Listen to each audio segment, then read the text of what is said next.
Welcome back to the channel, guys. Well, it's here. Where's Huff on the Joe Rogan Experience? Here's 15 minutes or so out of the 3-hour long interview. Let's get it.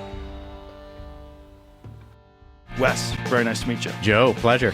So I, like many people, was introduced to you because of the debate that you had with Billy Carson. Quote unquote. You know, it's one of those things where it's very unfortunate when people get caught with their pants down. And I'm not an expert in many things, but the things that I am an expert on, you could wake me up at 4 o'clock in the morning and ask me about those things. And I go, oh, yeah, no. Yeah. This is what it is. Yeah. What is the oldest version of the Bible or the stories in the Bible? Is it the Dead Sea Scrolls or are there older versions? The Dead Sea Scrolls are the oldest of the Old Testament. So when they were discovered, so they were discovered in 1946 to 1957. And at that point, during their discovery, they pushed back a lot of our previous oldest manuscripts 1,000 years, which was a big deal. How old are they? They're anywhere between the 3rd century BC and the 1st century BC. So it's kind of tricky because the Dead Sea Scrolls they're like a library that we refer to. So it's approximately 970 documents. Boy. Yeah. Wow. And you know, when we're talking about the Dead Sea Scrolls, like you have ones like the Great Isaiah Scroll, which is fully complete. Like it's a copy of the book of Isaiah, and it's a full complete scroll. But then other ones are so fragmentary that we think they're written in Hebrew, but we can't actually tell at all. And the sky was insane. It was like you were in the cockpit of a spaceship, and you know, it was just like you were in a giant glass cockpit, which is essentially, we are kind of in an organic spaceship hurling through the universe, so it should look like that. But it just that is kind of the crazy thing about Christianity, where you have this Jewish itinerant guy who's walking around first century Roman-occupied Judea. He's making some pretty audacious claims to be God himself, and then he predicts his own death and resurrection. And then his disciples they think it's over. Like, they're like, he's dead, we're done. Yeah. And then they go from 11, scared men, because Judas commits suicide, scared men in an upper room, to completely overhauling the Roman world in only a couple hundred years, because of this claim that they say they saw Jesus resurrected. Like, there's something different that goes on there, that they're like, this is a miracle, right? Dead people don't usually rise from the dead. So what is your personal belief when it comes to the resurrection? What do you think happened? Do you have a belief, or do you just try to interpret the text and try to see what is the message? But the chances of Jesus surviving the crucifixion, I think, are narrow to none. And the chance of him appearing 3 days later completely fine. I mean, if the first thing you do, if you survive a crucifixion and then you go and you find your disciples, the first thing you say is not, peace be with you. It's get me to a hospital. So these groups that we describe as the docetics, they are denying that Jesus had a physical body. He only seemed to have a physical body. And they wrote documents later on. So the Gospel of Peter, which comes around in, 2nd, 3rd, 4th centuries, is being written, and it has Jesus kind of chilling on the cross, because he's not really physical, because he's divine, and physical entities don't have physical bodies.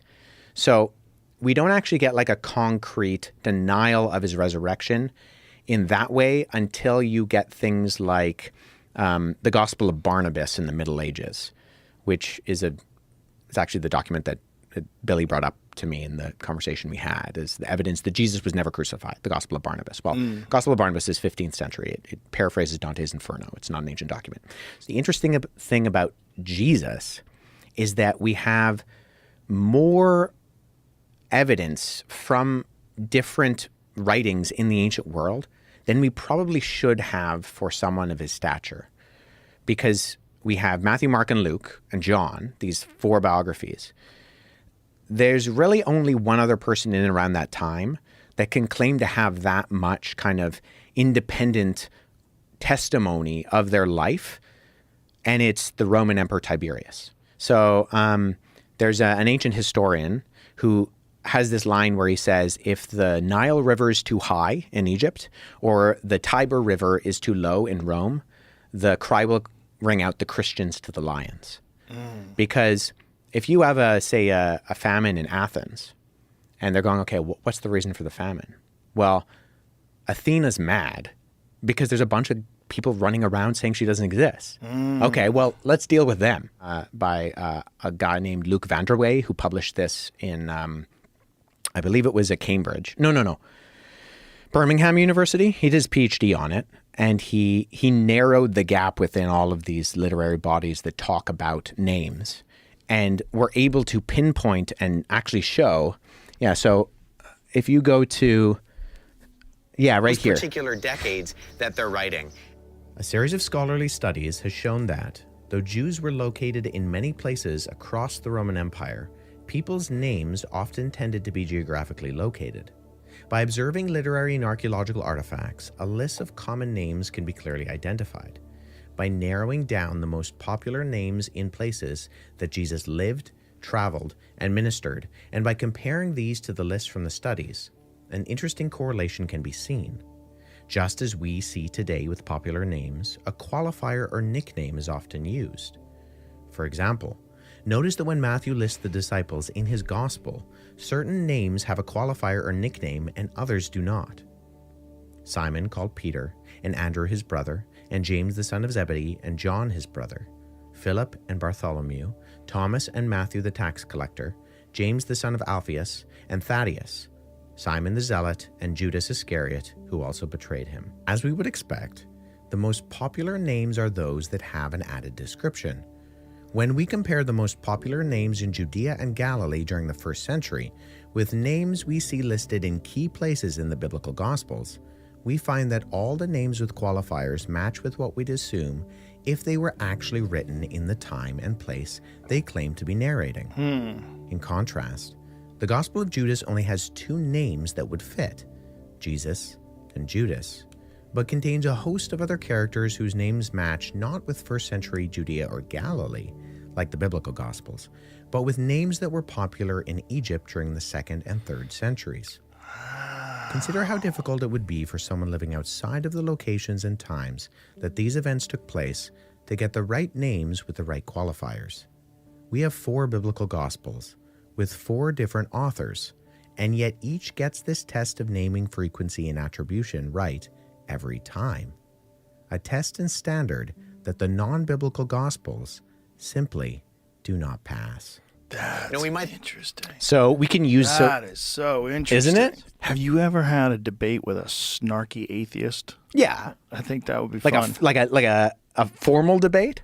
No, not even a formal debate. I think it would be a fascinating conversation because I'm sure, well, atheists, they vary just like Christians vary. But the worst versions of them are essentially believers in the religion of atheism. Right. They worship the concept of there being no God, and this is it. When you die, nothing happens. Yeah. And that to me is always so arrogant. Just the fact that you exist at all is so bizarre and so spectacular. The idea that you know for sure that when the lights shut out that's a wrap, like, because there's no evidence of the contrary. Well, okay. Kind of assuming your conclusion there. Absence of evidence is not evidence. It's especially when you're talking about something that's as bizarre as death. Have you died? Like, you don't know. In all of this, what do you think of Jesus? Like, in terms of your own, like, journeying and trying to find answers to ultimate questions. Yeah. Or maybe that's how he returns in the first place. Maybe he returns through AI. Yeah. Maybe that's the portal to Jesus. I don't know anything about that.